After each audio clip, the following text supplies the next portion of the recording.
Okay, we're live. I think we're live. Tell me if you can hear me okay. And welcome to the Nikon Gear Report for May the 23rd, 2025. Give just a few seconds here. Yeah, I can hear myself over there. Anyways, welcome back to the channel. Welcome back to another Gear Report live stream. And I've been having a lot of fun tracking these prices and what's been going on in the market.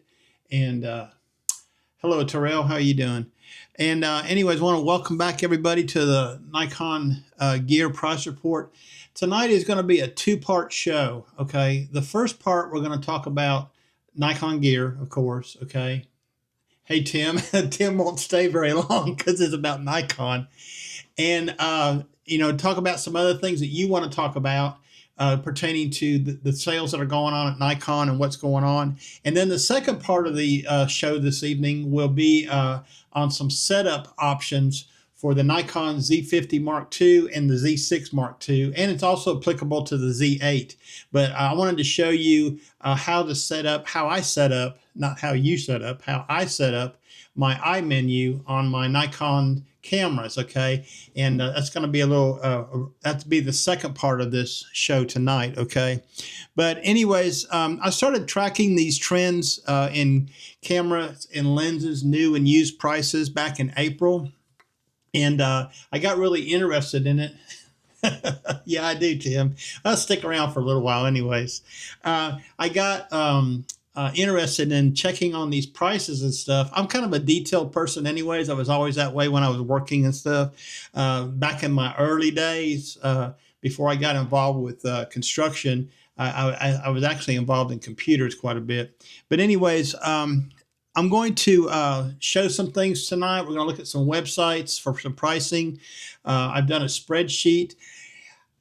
When you get a chance, you don't have to do it right now, but later on, if you go into the description of the video right now, of this video, there are 3 links. One link is to the file that the spreadsheet file that I've been working on keeping up with prices, okay? If you'd like to have a copy of that for yourself to study on and what have you. One of the things to remember at the bottom of that sheet is some pricing on drones. I did not get a chance to update that pricing, but the camera pricings are updated as of a couple of days ago.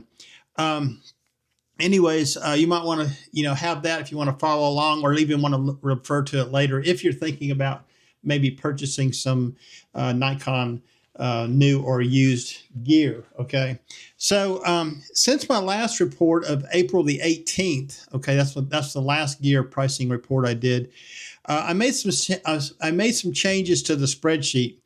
I changed the column heading titles. Now I'm using B&H as my new camera gear reference. So that column title says B&H new purchase.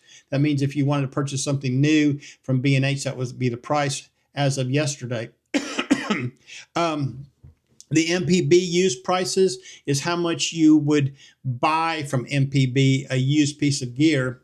Excuse me, one second. And then the MPB wholesale prices is what you would sell them your gear for. It's what they're offering you for your gear. So when we look at that spreadsheet, you keep that in mind, okay? All the MPB wholesale prices, okay, are for condition good. That way you know what we're looking at. I didn't pick like new. I didn't pick excellent. I didn't pick poor. I picked right in the middle for condition good, okay? So if you're selling your gear and you think it's really clean, the prices that I've shown you in this spreadsheet are a little bit low. Hey, Phil Bignoli, how you doing? You're watching here from Florida. I thought you was going to spend the night in Georgia somewhere.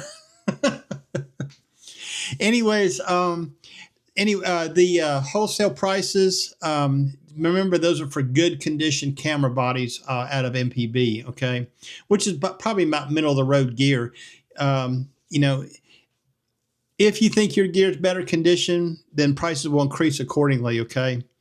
One other addition to the spreadsheet is the Nikon Z6 III. Yes, that's right. The Nikon Z6 III is available used at MPB. Okay. So already, they already have one for sale. Okay. We can look at that later to see how much that is. Currently, Nikon is having their sale until June.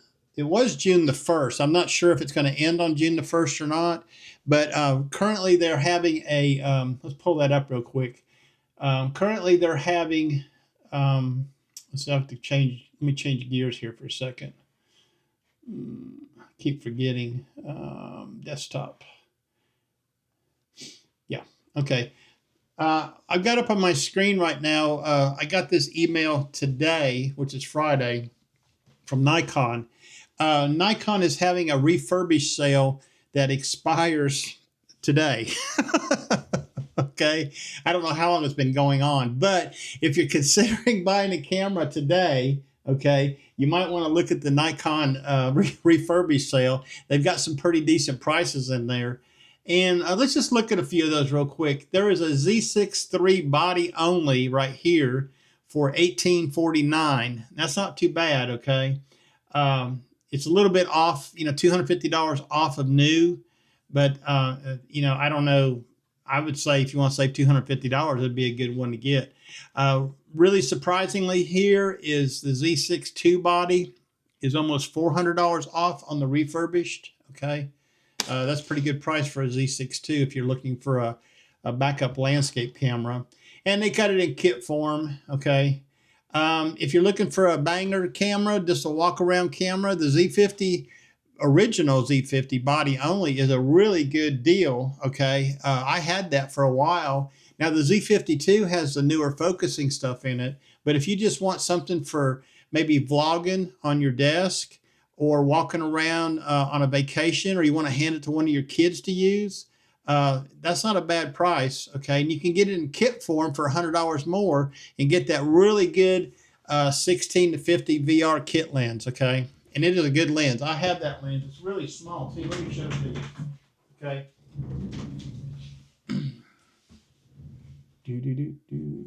Hold on one second. I'll come back to you. This is the 16 to 50 kit lens. Okay. And it's really, really small. All right. You can see how small it is. I'll hold it between my hands here. And it's got VR built in, which is good because the Z50 bodies, the crop sensor mirrorless bodies, do not have VR. Yeah, if you're looking for Phil, if you're looking for a Z50, yeah. But yeah, so this lens right here is really a good lens. And I bought the, let me hold it up there for you so you can see what the variable, there you go. It's a variable aperture, 3.5 to 6.3. Now, I also purchased the 12 to 28 power zoom lens, okay, and it's a variable aperture also, and it's the variable aperture on that is 3.5 to 5.6. It's really a good lens. I bought it because of the 12 to 28 range, and I don't know, I just wanted that range right there.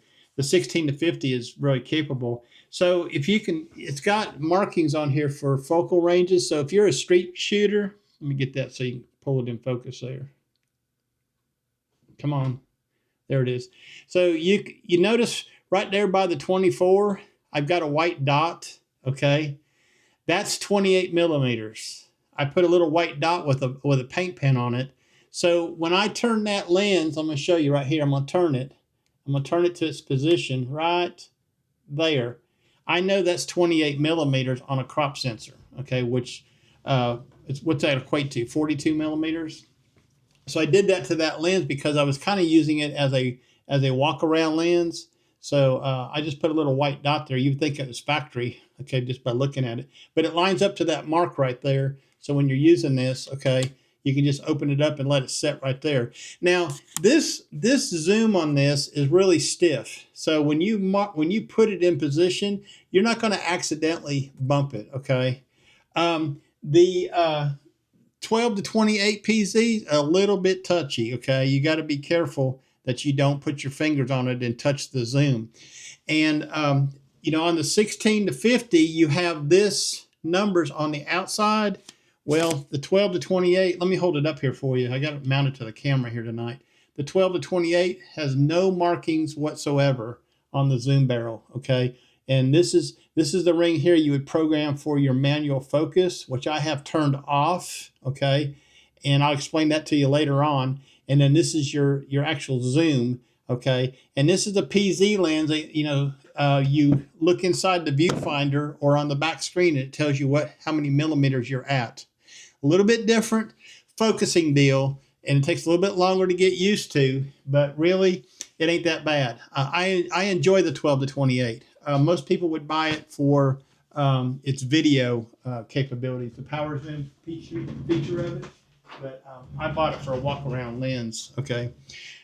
So anyway, let's go back to the sales, okay? Let me get those back up for you.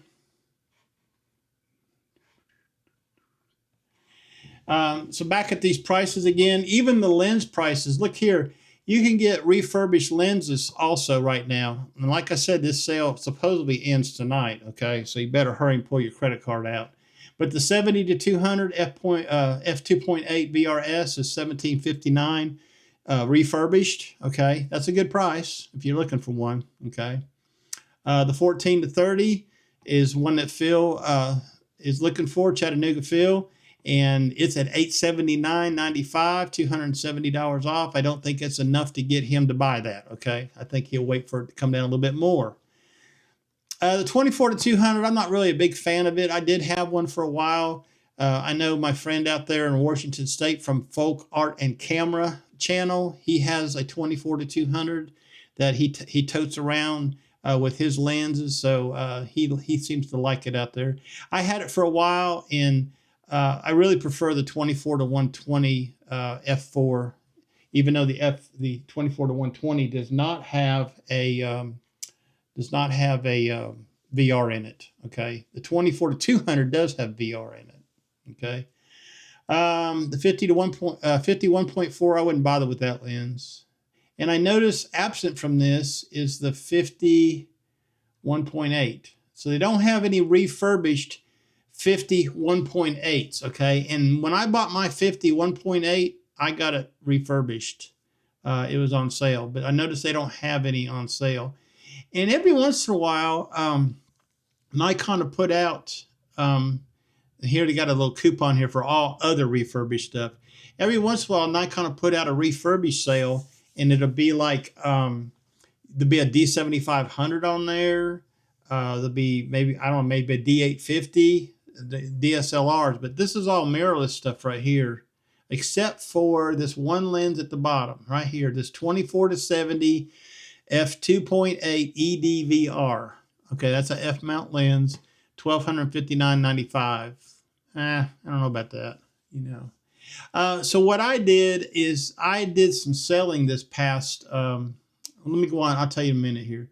Let's go to the Memorial Day sale real quick.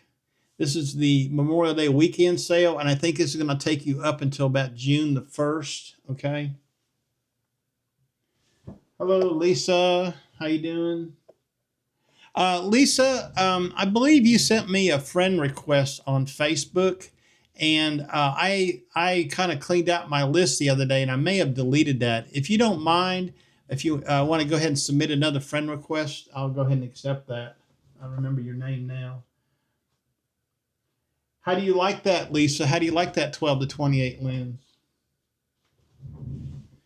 Anyways, this is the Memorial Day sale, okay? There's not a whole lot of remarkable things on here. The Z8, what kit lens is that? Is that the 24 to 120? Yeah, that's the 24 to 120 kit. They've got it for, with the lens, is $43.99, and the body is $34.99. I think that's about what the body has been going for. Maybe a little bit less, $33.99. So that's not really a deal. One to go home and brag about. If you'll notice here, the Z6 III is $400 off. Okay, kind of odd, I thought. They've got it down to $20.99. The Z6 III and the Z5 II, where's that at? Are within $400 of each other. And we talked about this on the photography roundtable the other night. Let me see if I can find it here. I don't see. The Z5 II is not on sale. Go figure. Anyways, it is the retail price of it, and this price of the Z6 III body is only like $400 apart. Okay, so that's a real big consideration if you're looking for full frame and you're considering the Z5 II, which is probably smaller, a little bit smaller and lighter than the Z6 III. You have a choice here to make between the Z5 II and the Z6 III for $400 more. And that'd be a tough choice for me. Hello, Ron Singh. How are you doing? Where are you from, Mr. Singh? Hey, Rodney. Good to see you tonight. How you doing? You survive all them storms out there? Anyways, there's some more sales in here. The Z7 II body only is still $17.99. That's $500 off. That's a good body to have if you're looking for a 45 megapixel sensor body. This is so there's a bunch of other stuff in here. ZF bodies, okay. Yeah, ZF is that ZF body is the one that David has. That's $200 off. Anyways, the Z6 II with the kit lens is $19.99 over here. So there's a whole bunch of stuff. So anyways, that's what they got on sale right now. And this sale here ends Memorial Day weekend, whatever day that is. Okay. So, if you're interested in getting a camera that you're looking, now's the time, because here's what I think. Okay. Here's Ron's opinion on all this. Okay. Nikon supposedly is still having their sales until June the 1st. Okay. Rumors have it. Okay. These are rumors now. I don't have any firsthand knowledge about this, and I don't want to cause any kind of panic buying or spending. Rumors have it that new gear prices will increase because of the tariffs on June the 1st. That's yet to be seen. Okay. We'll know in about a week or so. Okay. We can't speculate at this time. I personally will wait for the facts to present them myself. Okay, so if they do go up in prices after June the 1st, I will do another report and come back on here live and we'll talk about that. Okay, right now, as of this report, okay, yesterday, the Z5 II is still not available at B&H. Okay. Now, I don't know if you can purchase it somewhere else. I had a friend of mine from the photo club in Cookeville. Let me go back over here so you can see me. He was looking for a new camera, okay? And he had an Olympus that petered out on him. And he come to me, because our club is divided. We are mostly Nikon and there's Canon in there too. So we have about 45 members, club members, and they're split between us.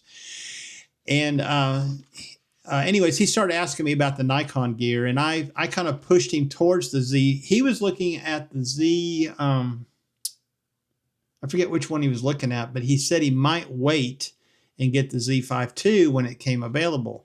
Well, within a week or two, I seen him, or he went on vacation, and I kind of asked him, and he bought a Z5 II from somewhere. Now, I'm not sure where he got it from, but if they're not available at B&H, that's pretty much, I don't know. It's kind of weird. Adorama may have one or whatever. I did put him on, and I didn't ask him where he bought it from. He may have bought it from Murphy's Camera. I did put him on to Murphy's Camera up in Louisville, Kentucky, because for people in the state of Tennessee, they don't charge sales tax. I don't get it. I don't understand it, but they don't. Okay. So it's from San Francisco Bay Area. Well, thank you. And welcome to the stream there, Ron. Rodney almost had a funnel overhead, but it never touched down. More on the way. You got more coming. You got more storms coming, because if you're getting storms over there, we're going to get them over here. We had one Tuesday night. It was hairy. Okay. If you look at my Facebook page, if you're on there, I did a shot, a lightning shot, a composite shot. It was, the lightning was crazy here. Okay. But anyways, yeah, the Z5 II is still seems to be out of stock or in short supply. Okay. So I don't know what's going on with that. So let's go over here and finish up these website lookings. Yeah, okay. That was the 2 Nikon sales I wanted to show you about, and we'll come back to this later on. I got some other things I want to show you that has nothing to do with gear, what's for sale, okay? So looking at the spreadsheet that I did, let's go ahead and pull that up now, okay? Pull over there and get that. Let's see if I can find it. That's not it. There it is, second page.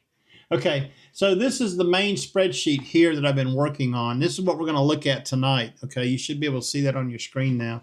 This is, if you look in the description of the video, there's a download link from my Google Drive that you can grab this file if you want to look at it and kind of analyze it a little bit. But some of the things to note on this sheet, of the items that I have been tracking, the following have been discontinued. Okay, we'll just get those out of the way right away. The Nikon Z6 and the Nikon Z7 are discontinued. Okay, you probably can still buy one if there's one at a retailer somewhere, but I don't think Nikon is actively shipping those camera bodies anymore. So there'll still be supply out there if you're looking for a Z6 or a Z7. Personally, I would hold out for a Z6 II, and only because it's just a better camera and it's got twin card slots in it where the Z6 does not, and the Z6 forces you into an XQD card. Okay, you do not have an option to put an SD card in there or I don't know if you can do CF Express or not. I think you probably could with a firmware update, but it only has one card slot. Okay. Some of the camera suppliers may have a few new ones left in stocks if you really need a Z6 or a Z7. The used market has plenty. Okay, there's plenty out there in the used market. So if you want one of those, you can get one used for a fairly good price. Personally, if it was me, instead of, like I said, instead of that, I would look at a Z6 II or a Z7 II instead. The Z6 II being a great 24 megapixel sensor, full frame body with slightly better low light performance than the 45 megapixel Z7 II. If you need the high megapixels, then the Z7 II is a way to go. The Z6 II does video better than the Z7 II, and that's reported all over the internet. Also discontinued from this list of the lenses that I'm tracking are the following: the Nikon 105 macro f2.8 VR f-mount lens. It's at the bottom of the list down here. If you look right there at the bottom, okay, right there, it has been discontinued new. If you look on B&H's site, they don't have any, okay? They're out of stock. There might be some floating around here or there. But I do know that if you're looking for one of those macro lenses and you need that f-mount, that you can get it fairly decent price used, okay? If you look on the list here, as of this week at MPB, you could buy one right here for $414, okay? If you're selling one, they'll only give you $170 for it. I'd keep it, okay? I wouldn't sell it for that. They're available on the used market limited supply, like I said. Also, the Nikon 70-200 f2.8 VR2, okay? That lens is in discontinued status. If you look right here, third from the bottom of the list. If you want to buy one used, this is in good condition now. I didn't go with the excellent or like new. It's $879 if you want to purchase one. If you're selling one, they'll give you $435 for it, okay, in good condition. I didn't, like I said in the beginning, I didn't go with the higher tier of that, okay. Looking at this spreadsheet, okay, we're going to start at the top here. These are some of my observations about pricing, okay? And again, these are just my observations. Let me answer these questions real quick, and then we'll go on. Well, great, Rodney. I'll be looking forward to it. I was going to go out and photograph tomorrow somewhere.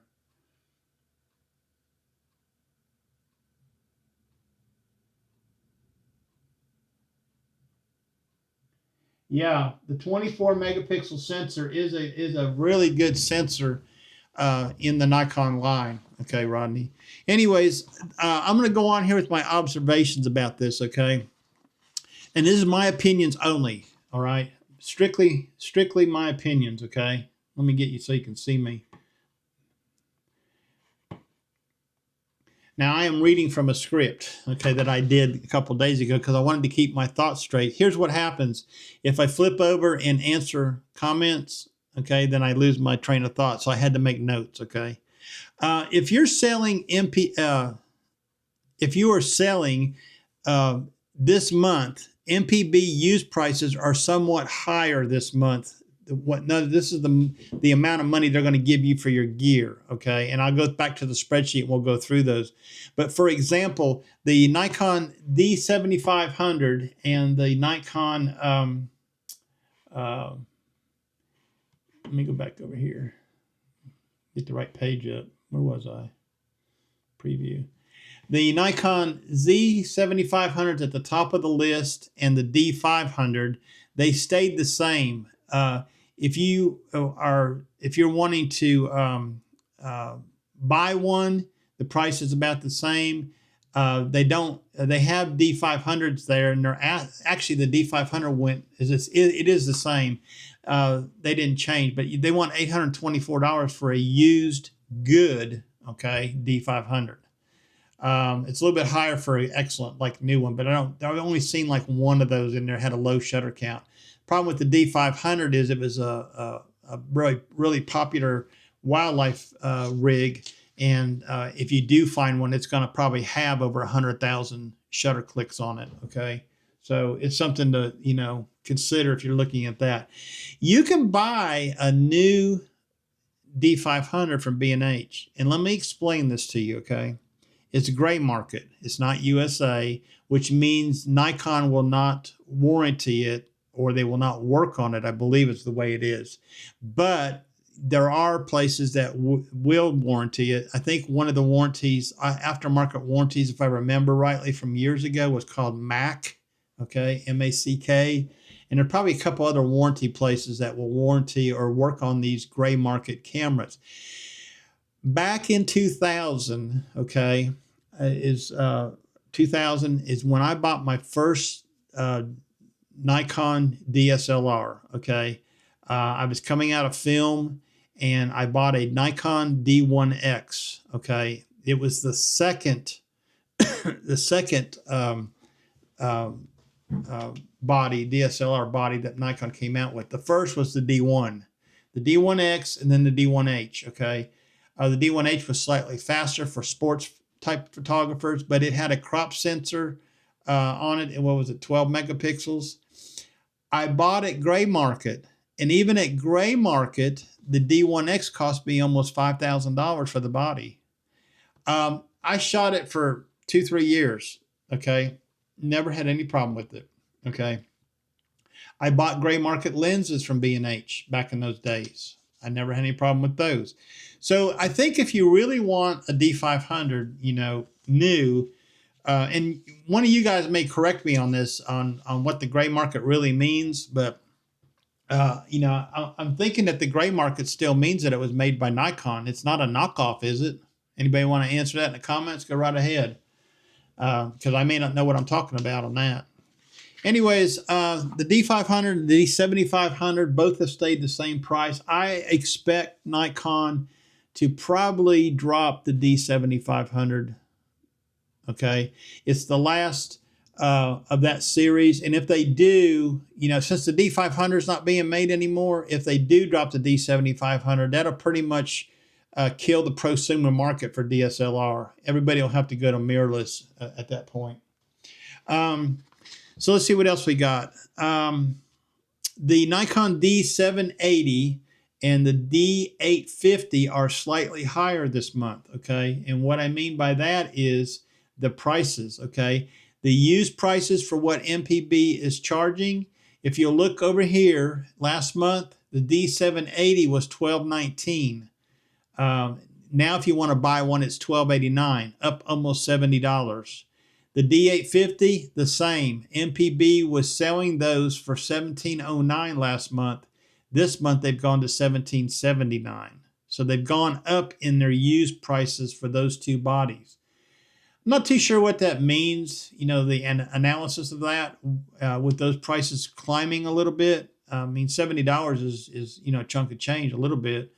The wholesale prices have gone up slightly, what they're going to give you for them. For the D780, it went up $10, but the D850 stayed the same.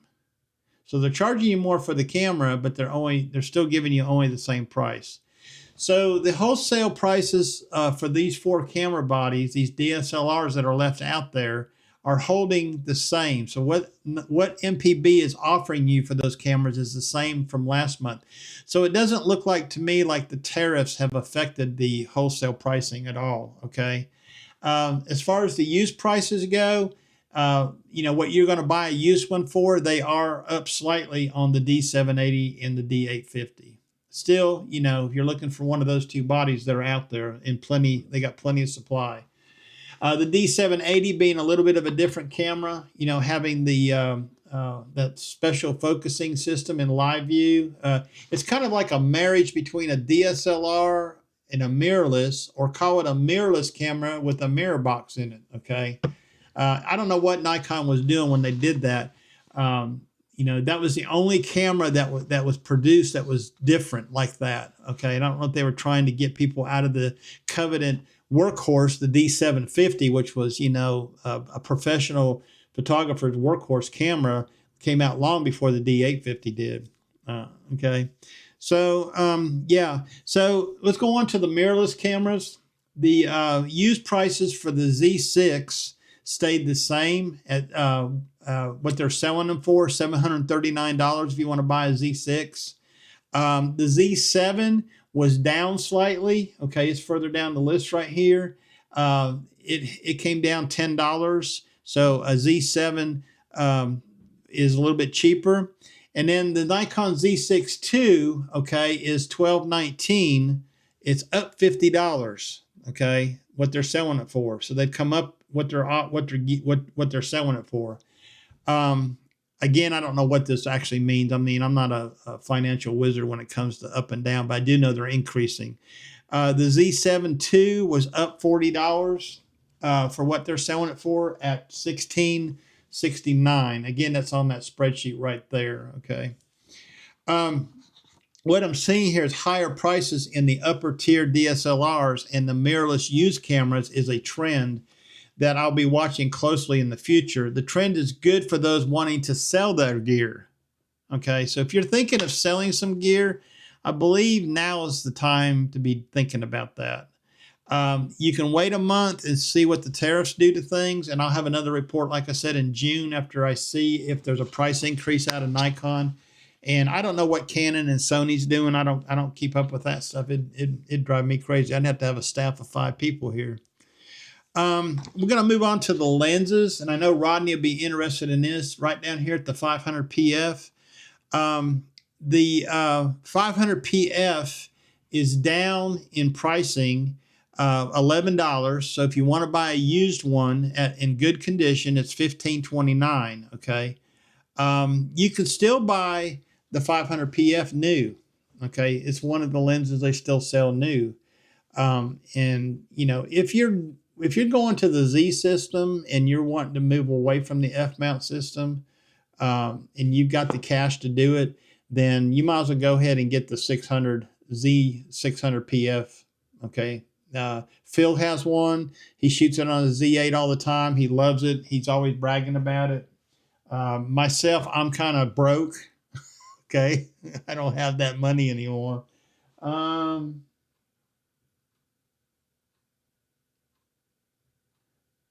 Rodney says, yeah, Let me read what Rodney says here. Rodney says, I think the used industry is going to gradually increase their prices and blame it on low supply due to tariffs on new products.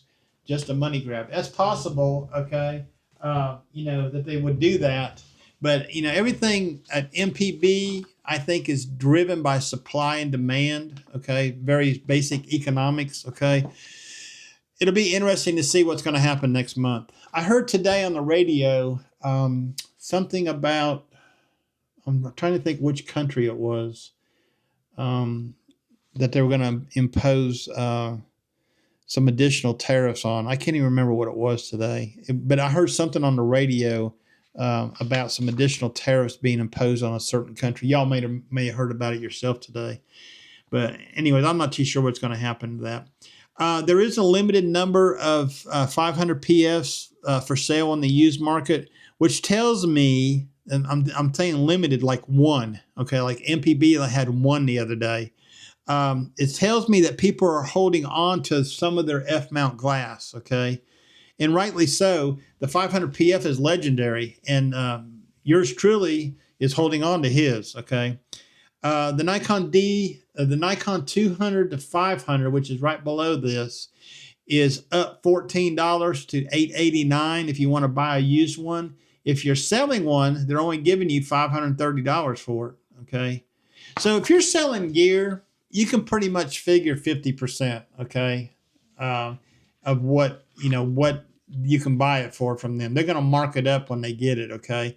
And if you ever want to track that one time, when you sell MPB some gear, write down the serial number, because they do include the serial numbers. In fact, Used Photo Pro does too. They do include the serial numbers on the display where they're selling it. So you can check and see what they're selling your lens for that they just paid you like $400 for, okay? Pretty cool to watch that sometimes. The rest of these lenses, these F-mount lenses right here that I've been tracking, they pretty much all stayed the same, okay? With the 105 2.8 being discontinued, like I said before, I mean, they're selling for $414. Some of the crazy stuff on here, move up one line to the Nikon 12 to 24 DX lens, okay? This one's kind of crazy to me. The price for a new one is $1,146. That's a pretty hefty dollar tag for that lens, okay? That's a DX lens. It would be best suited for the D500 or the D7500 or the D5600, one of them things, if you wanted to shoot that. But if you're selling one, they're only offering you $179. So if you go buy a new one from B&H, I'm sorry, they're only offering you $83.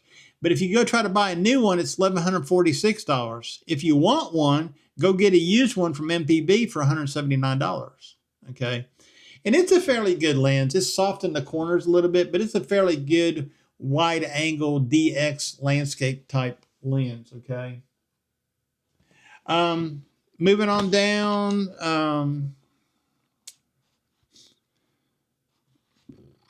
Yeah, this lens right here, that 12 to 24, is probably the most reasonable wholesale offering that MPB does, and I'll explain to you here. They will give you $83 for it, but they're only collecting like $179 for it. Okay, if you want to buy one of them. So that's not too bad if you're looking for a wide angle lens for your DX body, but it's not important. The legendary 16 to 35 full frame f4, which was the staple of most landscape shooters if they had a full frame body. Okay, the 16 to 35 f4 was a great lens. It was a heavy lens, okay, but it was a great lens. It was very popular on the FX side.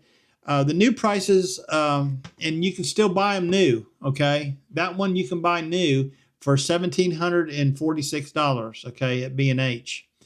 You can pick up a used one for $334, okay? And if you're selling one, they're going to give you $150 for it, all right? That's that 50% thing again, okay? So, you can, if you're looking for one, you can still buy that lens, okay? Personally, okay, on a note here, if I had a full frame, body, a DSLR, and I had a 16 to 35, I would not sell the 16 to 35. I would keep it. Okay. As long as I had a full frame DSLR to use it, I would keep that. Okay. And if you don't have a wide angle lens for landscape photography or other types of photography, as I was corrected on a comment one time, a 16 to 35 f4 is a fairly decent lens to have. Okay. I had one. Hey, Woody, good evening. How you doing? I had one on my, believe it or not, for a short period of time, I owned a D780, okay, when they first came out, okay. I had one for about 2 or 3 weeks, and I had a 16 to 35 that I used on my D610 for a long time, and I used it on that D780, and I've got photographs in my Lightroom catalog that I produced from it, and they were wonderful photographs, okay. So the 16 to 35 is a fairly good lens to have if you're full frame, okay. One of the cool things about it is it will accept 77 millimeter filters, even though it's got a great big front element on that thing. Unlike the 14 to 24 2.8, okay, which is a pain to put filters on it and expensive, okay. I know a lot of people that bought the 14 to 24 f mount 2.8 for astrophotography and landscape photography for full frame bodies, and they didn't get along with it. One of the biggest problems is the 14 to 24 had a bulbous front element on it. You had to buy a special filter if you wanted to use polarizers on it, which was like about $300 or $400 to get that mount on there. And I think the other thing was it was heavy. I shot with the guy that shot with that lens on a D610, and every time he put it on his tripod, it would just like that. Okay, it was so heavy he couldn't tighten his tripod down tight enough to keep it from drooping over on him. He hated it, okay? And then when he tried to sell it for a long time, he paid retail price for it too from Best Buy. He had a hard time selling it for a long time. He couldn't get it sold, and he finally got rid of it, okay? He found another sucker to buy it. And speaking of the 14 to 24 f2.8, if you're looking for a new one, they are on sale right now, okay? Get this, they're $1,096. That's $650 off. Let's go have a look at that real quick because that's a pretty phenomenal price for the 14 to 24 f2.8. Let me bring up B&H real quick right here.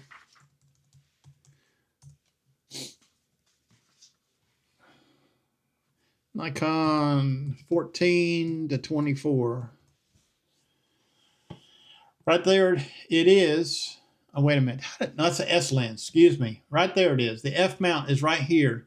Nikon AFS Nikkor 14 to 24 f2.8 GED lens is $650 off and in stock at B&H. Okay, that's pretty cool because it would have been about what, $1,700.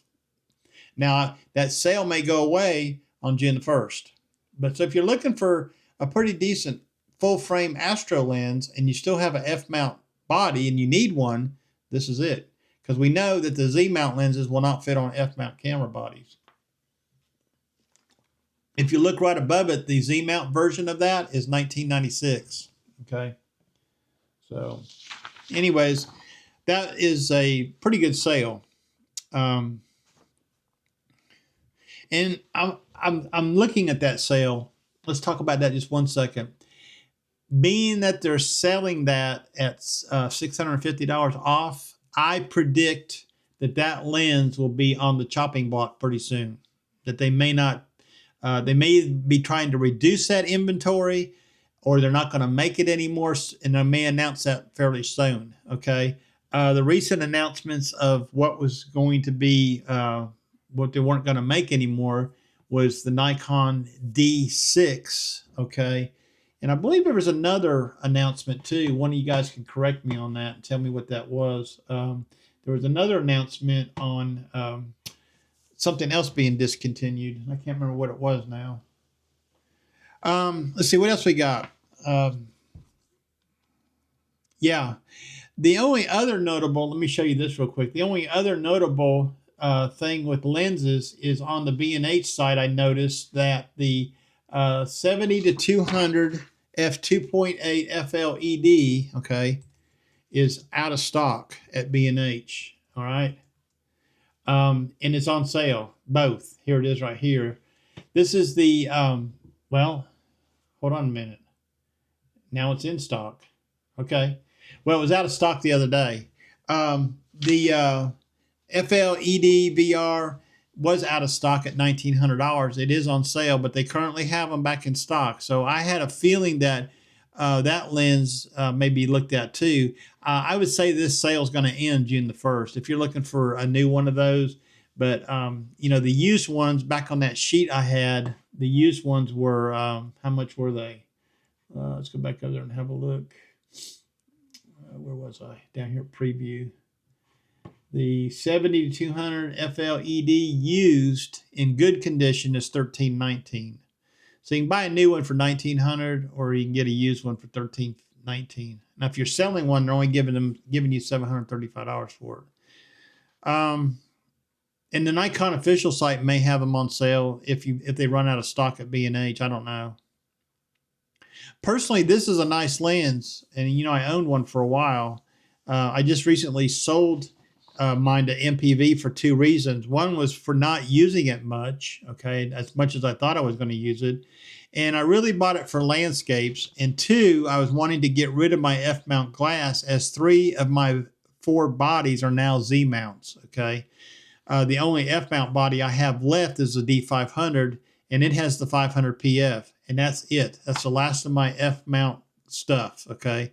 And the 500 PF stays married to the D500, and you know, since it's the only lens I have that's F-mount, there's no reason to take it off, okay.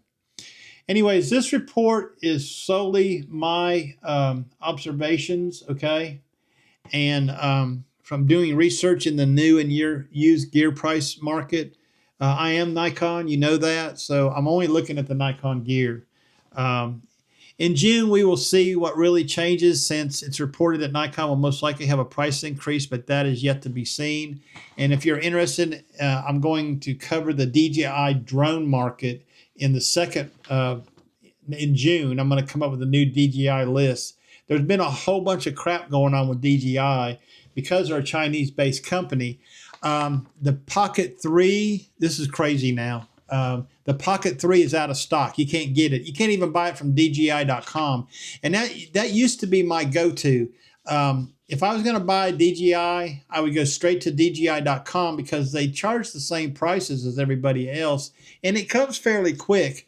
I think they have a warehouse here in the United States because I have gotten things within 2 days, okay, from them. My recent drone purchase from them took about 10 days to get here, okay? And I think it came all the way from China. And it was just before the tariffs started hitting in April. I went ahead and purchased my second drone that I was going to get. I went ahead and got it then, before the price went up. But anyways, DJI is running out of things. And here's how bad it is. Think Media came out with a short video today because you can't get the Pocket 3 right now anywhere. They've gone back to advertising the Pocket 2, okay? You know, say, hey, if you can't get a Pocket 3, why don't you go buy a Pocket 2? I went, that's crazy. Look, I can't believe they did that video. They just created a video and went backwards. And there was another guy, it did one yesterday. He was saying, get the Action 5 Pro and use it instead of the Pocket 3. Now, I agree with that. I have an Action 3 and I have an Action 4. The Action 3 does not have built-in Bluetooth, but the Action 4 does, so I can use my DJI Mic 2, okay? I can use it on my Action 4 seamlessly like I do on my Pocket 3. They're rugged, they're waterproof, you don't have that gimbal out there, and they do a fairly good job. I did a video today with my Action 4, me bush hogging my field out back and what have you, and it did a really good job. So Action 5 Pro would be a better alternative, and those are available. So I don't know why the Pocket 3. Here's the other thing. DJI just announced a new drone last week, the DJI Mavic 4 Pro. $3,000 drone. Okay, I would never own one, but you know, there's a lot of people that do. You can't get them in the United States. Yeah, they won't sell them in the United States right now. I don't know why. I don't understand it. The other thing too from DJI, what was that? Can't can't remember what it was I was going to say. I'll catch it in just 1 second. Let me catch up on the comments here.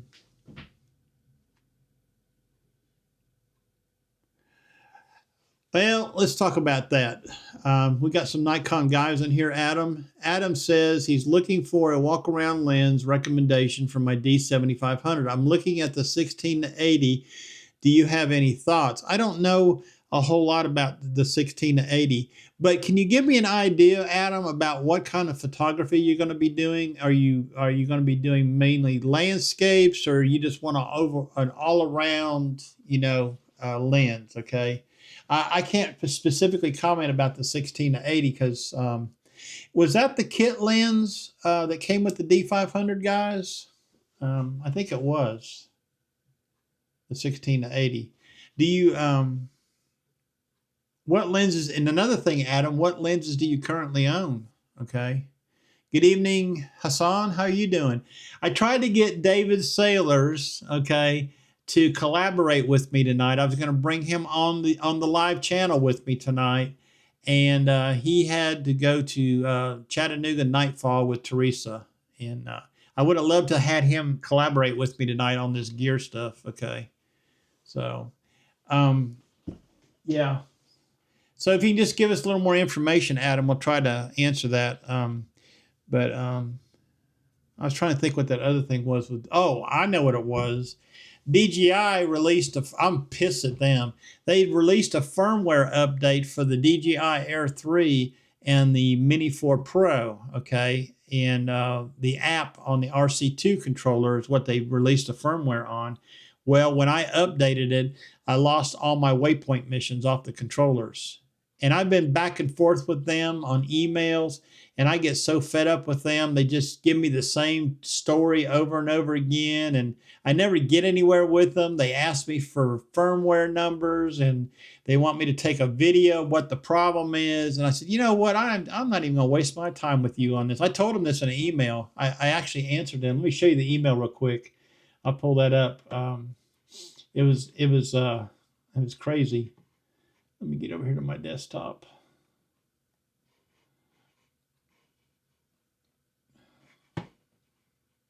Well, it was there. I have to do it this way. I mean, I just flat out told the girl when I get the same canned emails they send to you all the time.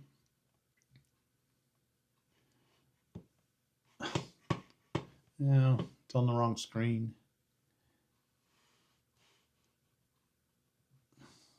I don't know if we can see it or not. I'll read it to you, what I told them. And then she sent me another email back. Let's see, where's that at? This is what I told them, okay? I'm just going to read it to you. This is what I told them. I said,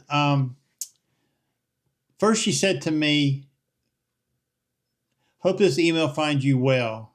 We are from DJI Support. For your concern about the waypoint mission missed issue, we have checked your issue with our senior engineer team. Regarding your situation, please refer to the path below to export the app log from the controller and the waypoint mission folder for us to make further testing. I already did that once to another guy, okay? So she asked for a few other things. Any questions, feel free to contact us. I sent her a very short email back. I said, I'm not going to waste any more time on this. I will just recreate my missions and move forward. You all know there's a problem, but you never admit to anything. You just want us to keep giving you screenshots and files. Nothing ever gets resolved. So I was pretty blunt with her, okay? And then she sent me another email back and wanted to know what firmware version. And I did answer her on that, okay? But I did bring up the issue I was having with my Osmo Action 4 and the DJI Mic 2, the Bluetooth cutting out. And sometimes it's unreliable. And that was something I was dealing with last year. I created a video on it on my channel, if y'all want to go see it. And it was crazy. And the audio, you could be 5 feet away from the camera and the Bluetooth would just cut out, okay? And it was nuts, okay? Let me see what Adam's saying here. Oh, where'd my dot go? Here it is.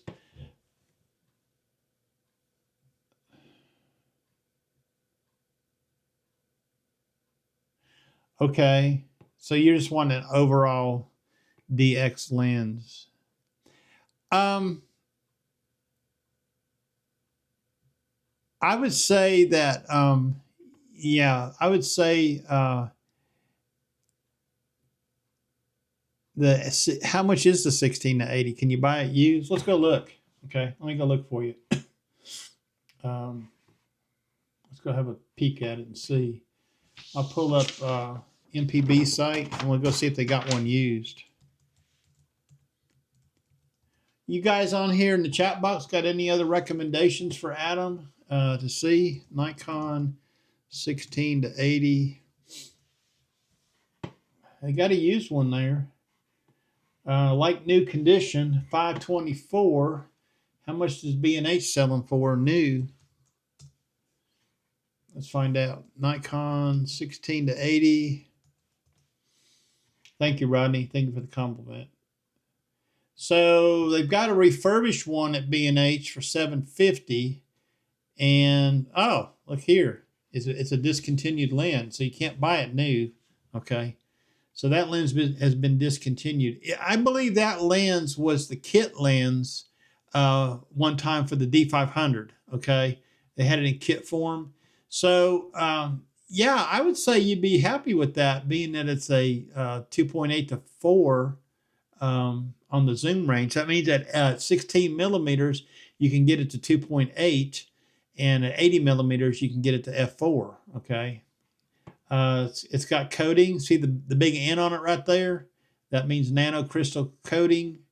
It's got a fluorine coating, which is a FL. Okay. Silent wave motor. Here's the thing, Adam. This lens is a DX lens. Okay. So it will carry you forward if you was to go into a Z50 or a Z52 or a ZFC and you went to mirrorless. You could get an FTZ adapter and use that lens on those cameras. It's not a full frame, but it's strictly for crop sensor bodies, okay? Yeah, so I think it'd be a pretty good buy at MPB, okay, if you wanted to buy used and didn't want to spend a bunch of money. So the refurbished one at B&H is $750, and the one at MPB was... How much was that? Yeah, $524. So you can save a couple $100 buying a used one from MPB or get a refurbished. In my opinion, if you're going to hold on to it, you're going to use it, I'd buy new from B&H or refurbished, because the refurbished equipment is probably better than what came off the factory line because it's been gone back through by a technician. Okay, I think most everybody on here would agree with that. Anyways, yeah. 16 to 80 would be a good choice for overall carry lens. Now, if I remember correctly, when I had that on the D500 and I used it, it was a little bit of a chunky lens, okay? A little bit heavy. Yeah. Yeah. We got 15 people in here. Okay, let me see where I'm at on my list here. Pick up my script here and finish it off. Yeah. So, yeah, I'm going to cover the drone market in the June report as soon as I get my ducks in a row over there. And if you're interested in that, we'll bring that out in the June pricing report. Okay. Anyway, y'all got any questions about that? All right. What I want to do is put them in the chat. Yeah, I do too, Woody. I love the Nikon refurbished stuff. It comes in. I've bought several refurbished things from them. You can, Lisa, you can suggest non-Nikon stuff. It's not that, we're not like that here. But 17 to 50 2.8 is an option, a Sigma lens, okay? While we're talking about that, let's go see how much they are, okay? Let me see if we can buy a new one from B&H. Let's try that first. Okay. I tell you what, Adam, that D7500 is a most excellent camera body. Okay, I had one for a long time, shot with it. So they don't make that for a Nikon. You said the Sigma 17 to 50. Did you? Is that what you said? Let me see. Does Sigma make a 17 to 50 for the Nikon? I don't see it here in the list. Let's do a Google search. 17 to 50. I'm not up on the aftermarkets. There's one on eBay. Let's see.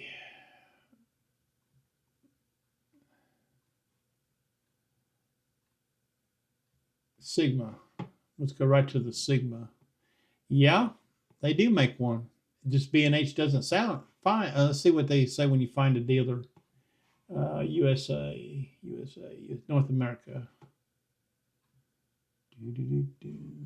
Hello.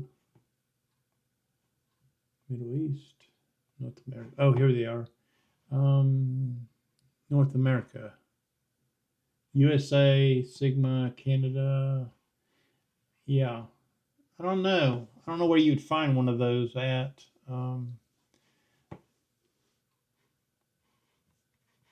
I don't think you can buy it from Sigma direct. Let's look at Murphy's Camera, my favorite camera place. Let's see if they've got one.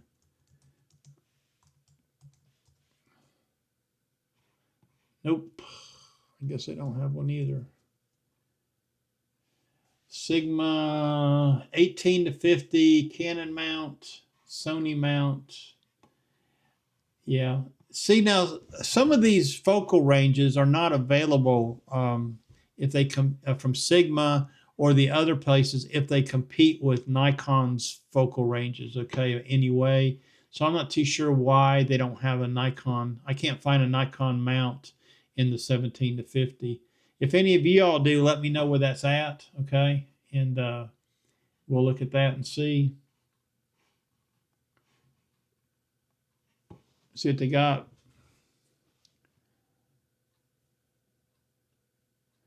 So Lisa's got one. So she had bought one from somewhere, Adorama or B&H, she said. So, you know, check around. That is a good option though, because that's a 2.8 lens, you know. And putting that 17 to 50 on a crop sensor body would give you, what would you give that? Let's see, would it be 27? Is that right? No, 17 and half of that.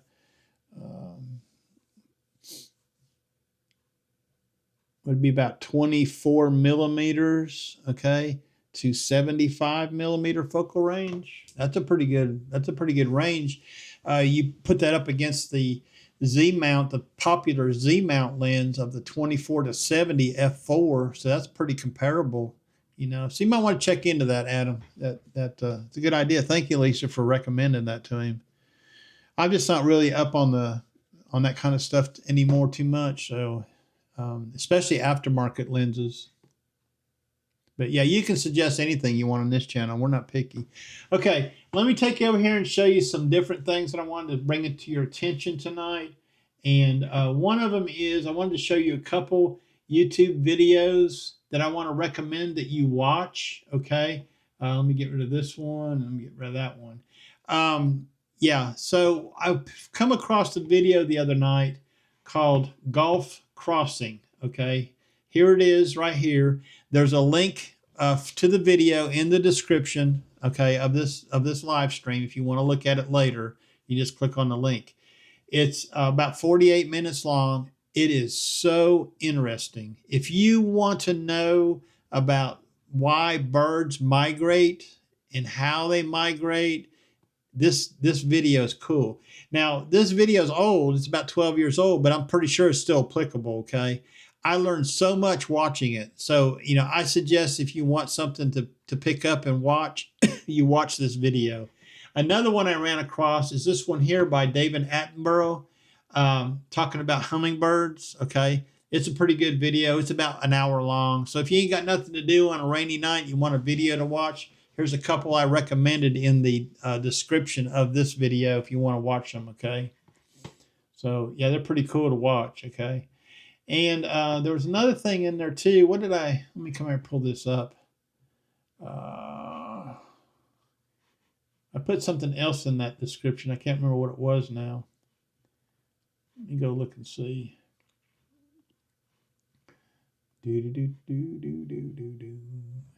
Oh, the Google Drive link to that spreadsheet. That's what it was. Okay, you can find that in the description too. Okay. Okay, I am going to move on to the second part of the show tonight. Let me close some stuff out here that we're not going to need. And what I'm going to do is I'm going to talk about the eye menus in these cameras and how I like to set them up. Okay, and I've got my Nikon Z50 Mark II hooked up as a second camera, and let me see if I can bring that on with me so we can talk about that.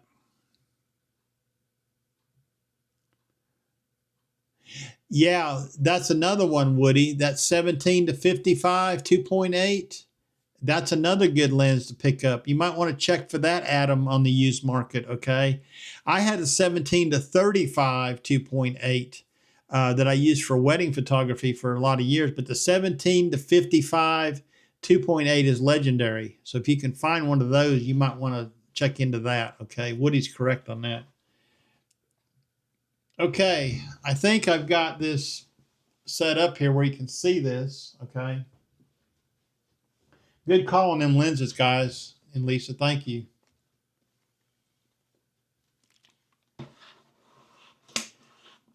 Anyways, I'm going to talk about the Z50 Mark II and the eye menu.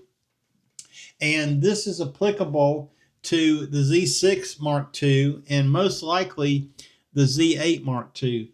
The Z50 Mark II, the D5, the D7500, the Z50, and the Z6 II, the Z7 II, and all them, they have a mode dial on top of them that is user 1, user 2, and user 3. On the D500 and the D850, the Z8, the Z9, those are considered professional bodies. They use menu banks, okay? Personally, I prefer user 1, user 2, user 3, okay? There's been some changes to the user 1, user 2, user 3, how they save things as they've gone from the D7500 up to the Z6 II, the Z7 II, the Z50, and the Z52. So they made some improvements to it. It used to be on some of those older camera bodies, there were certain timer functions or HDR type functions that did not save when you turned the camera off and back on again.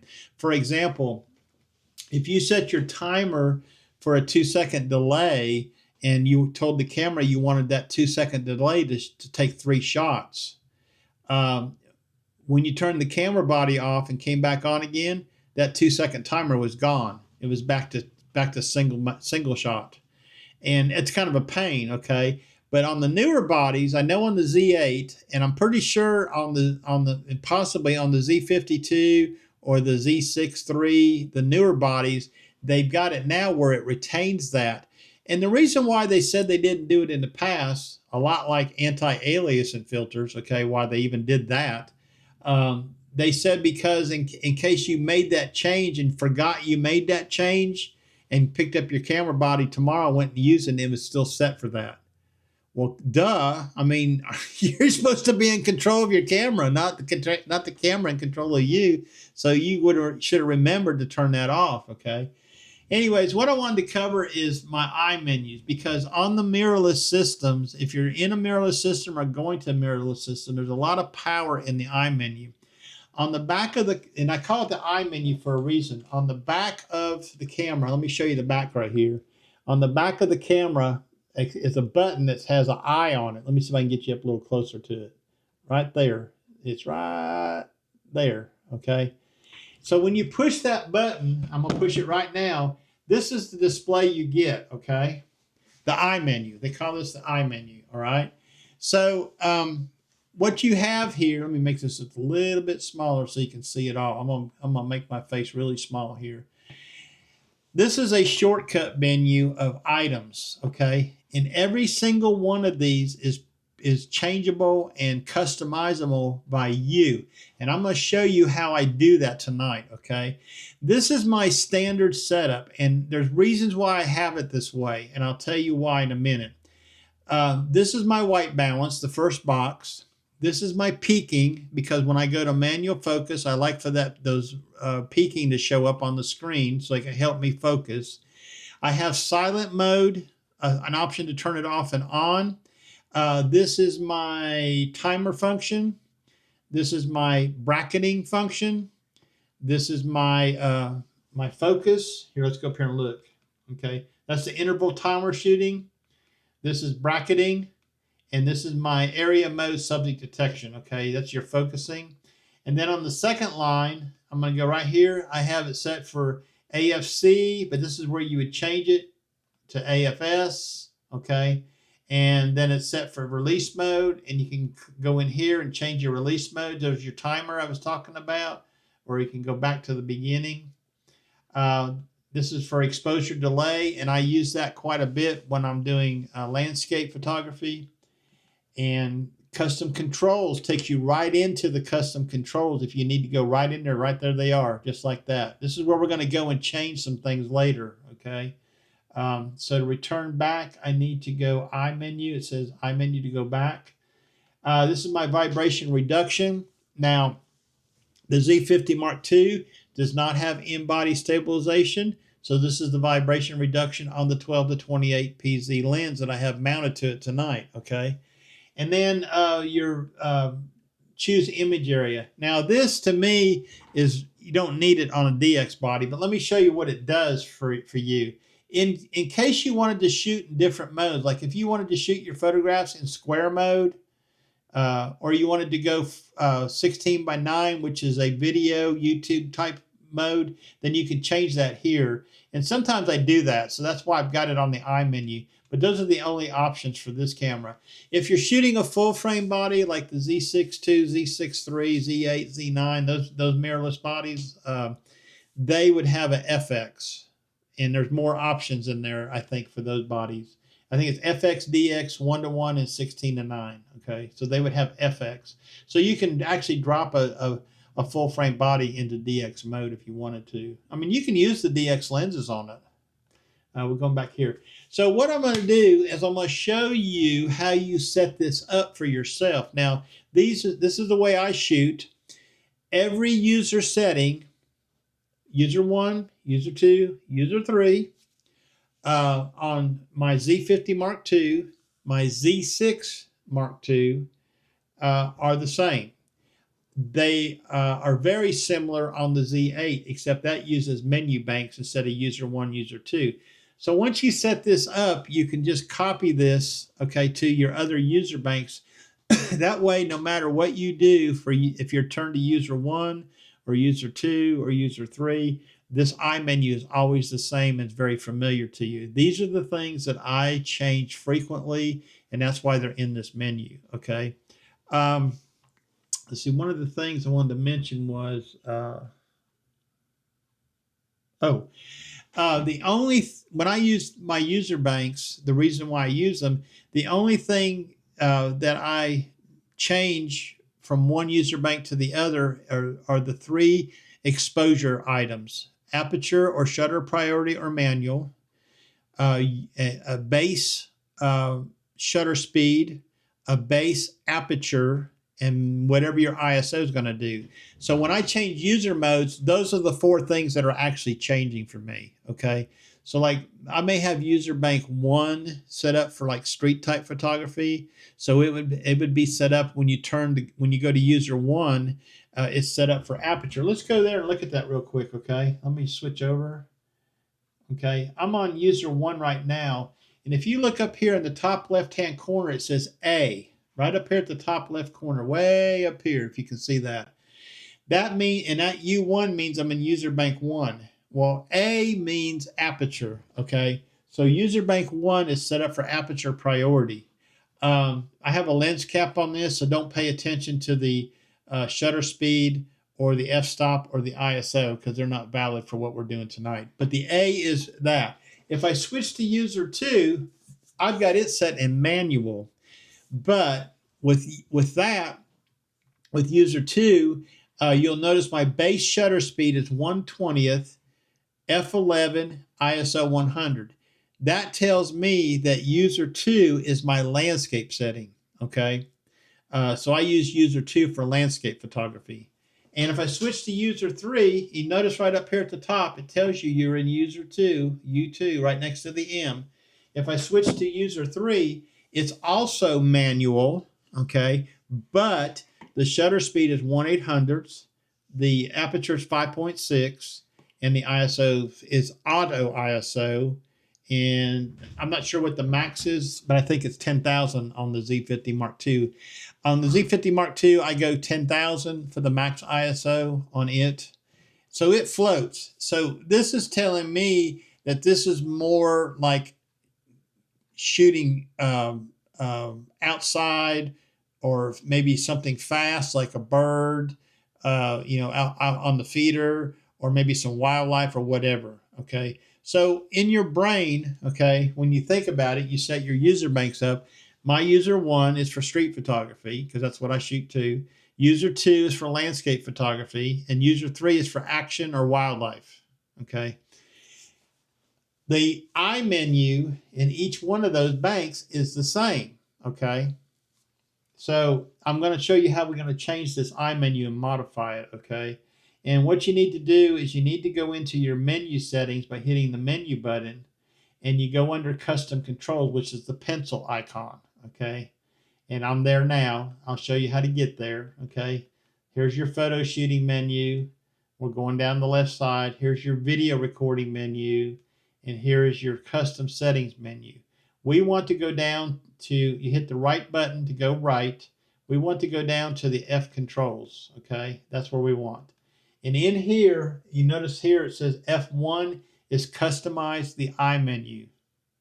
That's where we're going to go. Okay. Customize the I menu. And here it is. Okay. Looks just like what we looked at a minute ago, except now you can change it. Okay. And I'm going to show you how you do that. I'm not going to change mine. I might change 1 or 2 for you, but I'm not going to change mine. In fact, there was one I think I want to change. I don't think I want this image area that was on that I menu. So let's just go into that now. So you move your selector bar, your arrow, to the box and get it highlighted. And then you hit the OK button. Now here's all these things that you can assign to that box. Crazy. Crazy. All kinds of stuff, okay? A lot of it's already been assigned. So what I did is I took a piece of paper and set it and wrote down, there's 5 boxes on top, 5 boxes on the bottom. I made a list. Okay, these are the 5 boxes on the top. These are the 5 boxes on the bottom. So I could go into each user mode and change them all, okay? And, let's go down here and see if we can find. Here's one here, time-lapse video. I have interval shooting on there, but I can put time-lapse video on there if I want to. And all you have to do is find the one you want and hit the OK button. And now it's there, okay? Now it's there. Now we are in user 3. That's where we stopped at a while ago. So you can change any of these boxes you want. This is just the way I've set it up. I'm going to pause here for a second, and I'm going to go through them one at a time. If you're following along and you have a mirrorless camera that you want to set up, a Z52 or Z62 or Z63, I'm going to go through this list and tell you what I have. And it's a good starting point. And you don't have to do exactly what I did, but if you're not got your set up, this is a good chance to start. So let's start at the very top left corner, okay? And I lied to you. I said 5 boxes per line. There's 6 boxes per line. The first box is white balance. My second box is focus peaking. The next one over is silent mode. And then we have interval timer shooting. We have bracketing. And then we have auto area mode and subject detection. Okay.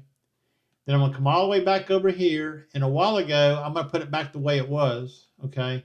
It was, I forgot what it was now. It was DX. Let's find it here. Size, image size. That was image size. That's what I had it for. You can change that if you want to. The next one over on that line is vibration reduction. And I'm going to click on the menu so you can see it. I'm going to click on this, and it's in there. You just got to go find it and assign it to it. Custom control shooting. This will let me change the buttons on my camera, and I showed you that a minute ago, and we'll do that when we get done with this again. Exposure delay mode, okay, and then release mode, and then focus mode. So those are the way my iMenu is set up. Now, if you'll notice on the screen here, it says press menu when done, not OK, menu, okay? So press menu, okay? Now, if we exit from the menu here by pressing menu again, and then we hit the I menu and bring this up, you'll see what we changed it to. And you notice that bottom left one is not what that's not the one we had before. It's a different one, okay? But you can put what you want there. If you don't use JPEG and RAW and that kind of stuff, you shoot in RAW all the time. There's no sense in having it on the iMenu. Now, here's the important thing to remember. You changed the iMenu. You modified it. Now you have to save it. If you're in user 1, user 2, or user 3, you have to save that user settings for this to be in there. If you're in any other modes, A, M, S, or P, it will save it with that mode. But if you're using user 1, user 2, user 3, like I do, I never use A, M, S, or P, okay? Then you have to save this or it won't remember it. So let me show you this. You want to save it, you need to go into the menu, okay? And you need to go down to setup menu, okay? And you need to scroll all the way down. We'll get down here to the bottom. Maybe it's at the top. No, it's at the top. You get all the way up here to the top where it says Save User Settings. Look at your dial. I'm on user 3, okay? I'm going to go to the right, and I'm going to say Save to user 3. It's going to save all these settings on user 3, okay? And we'll go ahead and click on that and hit save, click on this again, save settings, okay? And if you want to make sure, I do it twice. I go save user settings, save to user 3, save settings, okay? Now I'm going to hit the shutter button to get out of this, or hit the menu button, either one, okay? Now I'm going to pull up the I menu again by hitting I, and you notice it's saved. I'm going to switch to U2, okay, and hit the I menu. See, it's different. It's got DX down there. I'm going to switch back to user 3, and I'm going to hit the I menu again. So it has saved my I menu settings, okay, in user 3 the way I changed it. So what I suggest you do is you get one of the user settings correct, okay, and then copy it to the other 2 user banks, but make sure you save. You have to save them in each user bank, or you can just take that piece of paper and go to each user bank and change them all. You know, it's good practice because it gets you into the menus and finding things. So you can just take that piece of paper, switch over to user 1, switch, and then save it, go to user 2, do the exercise again, save it, go to user 3 and save it. This is a time saver because when you're shooting photographs and you need to access something really quick, you hit that I menu. Okay, I'm going to take the lens cap off so you can see. Okay, let's do a little focus right there. This is what I've seen on the back of my camera right now. So what you can do is you can hit the I menu while you're here, and you can run into something real quick. Let's say you want to change the white balance, or let's say you want to change the release mode to high speed. Okay, go to the H. Okay, and now it's in high speed, and you can go and take pictures. Okay. So, you know, having the I menu there with these shortcuts helps you a lot. One of the things I want to show you here, let me put the cap back on because it can be distracting. One of the things I want to show you here is the release mode and the focus mode are next to each other, because those are the 2 things that I might use the most often. All right. You know, if you're, let's say you're you're set up for downtown shooting, you're at a car show or something like that, and you're just walking around and you're shooting an AFC, or you might be shooting an AFS, okay, single servo. And then all of a sudden there's a bunch of cars coming down the road that are parading, and you want to just shoot real fast. Well, you can come right in here to the I menu, change this to H for continuous high, go to continuous here, and you're off and running, okay? So you got continuous focus and a high speed shutter. So that's where the I menu comes in, and it's really powerful, okay? And if you notice I just changed some things here. Now I'm going to turn the camera off and watch what happens. I'm in user 3, camera off, camera on, I menu, and you notice it didn't save those settings. This one here I set to H, and that one there I set to S. And that's because we didn't save them. So if you change these iMenu settings just for quick shots or whatever, no fear, when you turn the camera off, it's going to go back to what it remembers, okay? What was set up in that memory location. So I just kind of wanted to show you that tonight. A little quick overview of the Z50 Mark II, Z6 Mark II, D7500. And if you want to see more of this setup options, like going through the menus and stuff, you know, I can do that. Just leave me a comment or something and tell me exactly what you're looking for. We'll do a show just for that. Since I think Lisa's still on here, since she's got the 12 to 28 PZ, I want to show you something real quick that is new for the PZ lenses, okay, in the Nikon bodies. I'm going to go into the menu, and I've got to find this, okay. I think it's in, I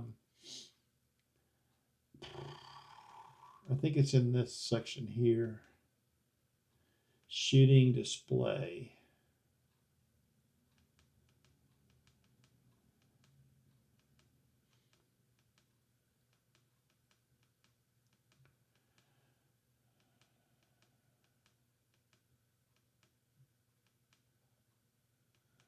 No, it's not shooting display. Is it controls?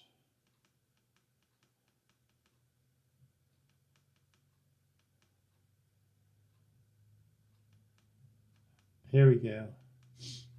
I think it's in here. No, it's not that. Well, let me find it here. I wanted to show you something else that had to do with the PZ lenses and the way the camera acts. We'll go into here and see.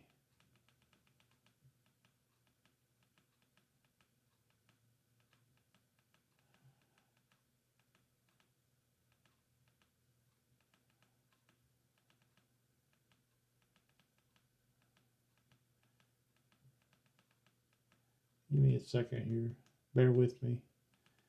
Start at the top of this. Focus.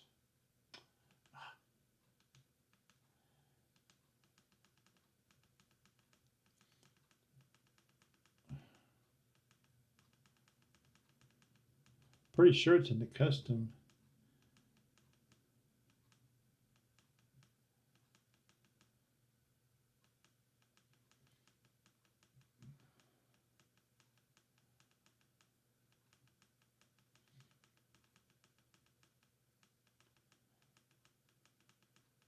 Whoa. Well, I apologize for that. I'm not sure where they went now.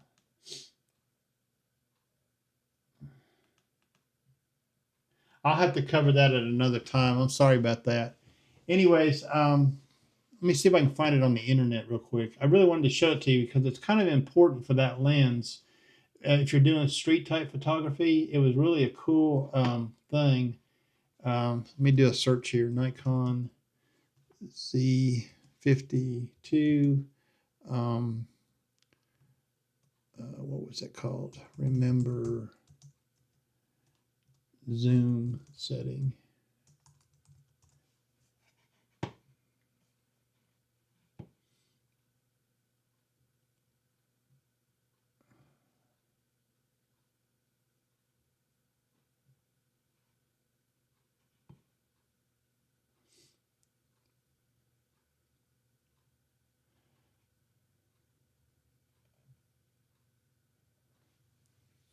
Um,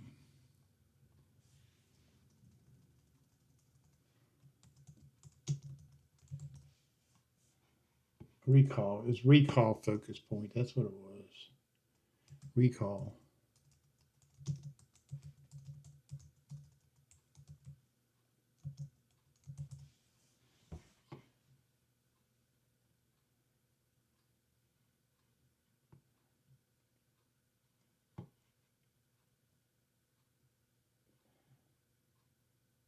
Is this it?